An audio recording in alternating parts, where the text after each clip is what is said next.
ini saya akan bertutur yang pastinya akan seru sekali. Cerita ini berjudul Legenda Baluran Dewi Taroro. Begini ceritanya. Suatu pagi yang dingin di bawah gunung Balu, matahari sepenggalan nasi, burung-burung berhijau-hijau, banteng, kerbau, dan hewan lainnya menyambut pagi dengan masing-masing. Sementara itu, dari kejauhan terlihat para pria dewasa membawa hewan buas hasil tangkapan semalam.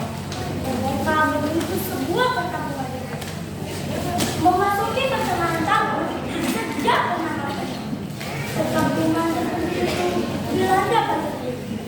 Maka setiap hewan-hewan berhasil ditangkap, seluruh desa bahagia.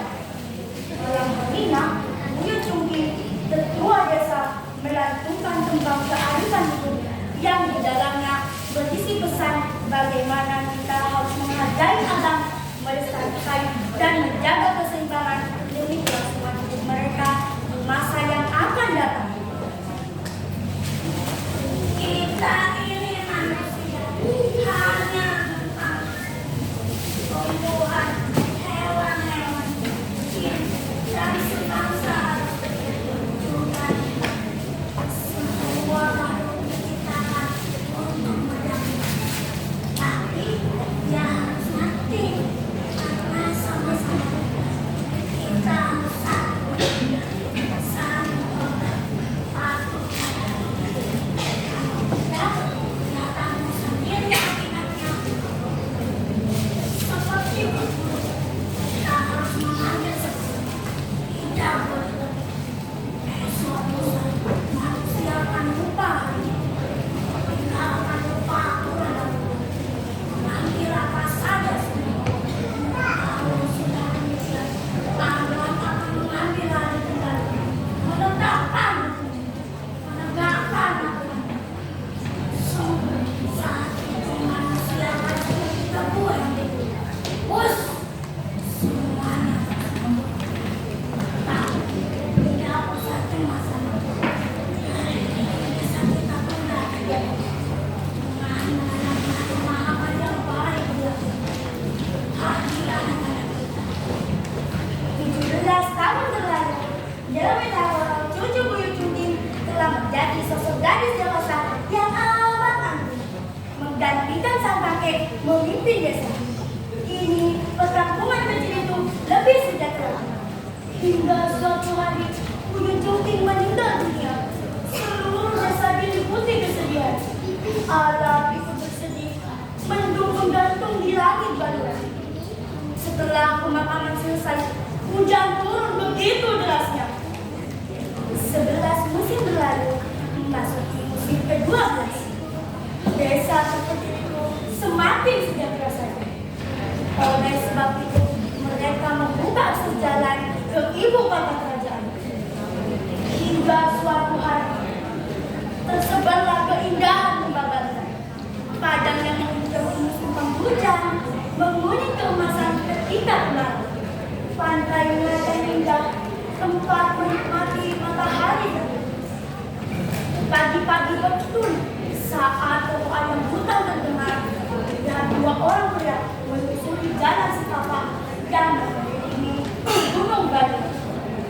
Mereka adalah utusan Adipati Sutomo, ajudan kerajaan Jawa.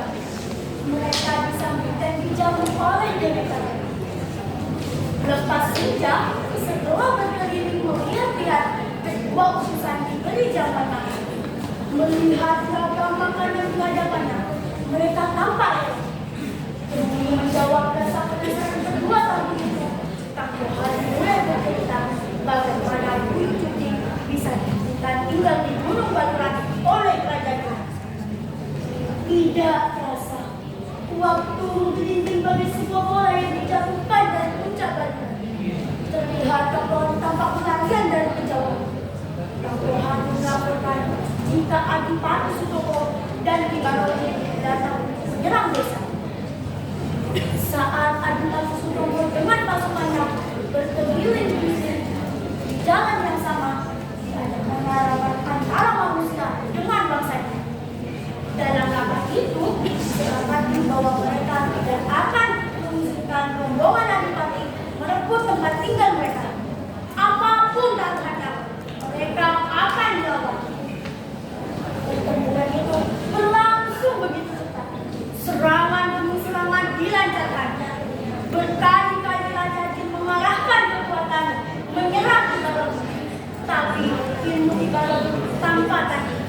Raja Jin berhasil dikalahkan.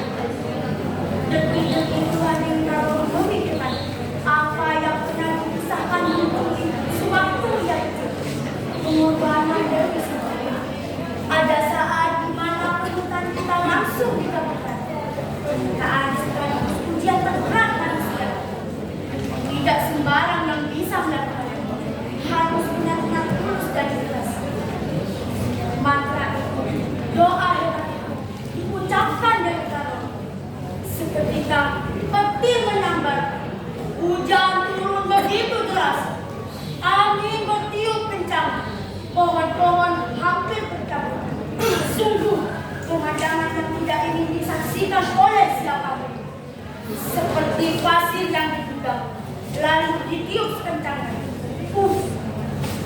Seperti itulah nasib pasukan beserta Adipati Sutopo mereka diterbangkan oleh angin. Pertempuran pun usai, barulah kembali berlangsung. Seminggu setelah pertempuran, perkampungan terpencil itu ditinggalkan. Kampung Hati bersama penduduk tidak mau hidup dalam kenangan-kenangan.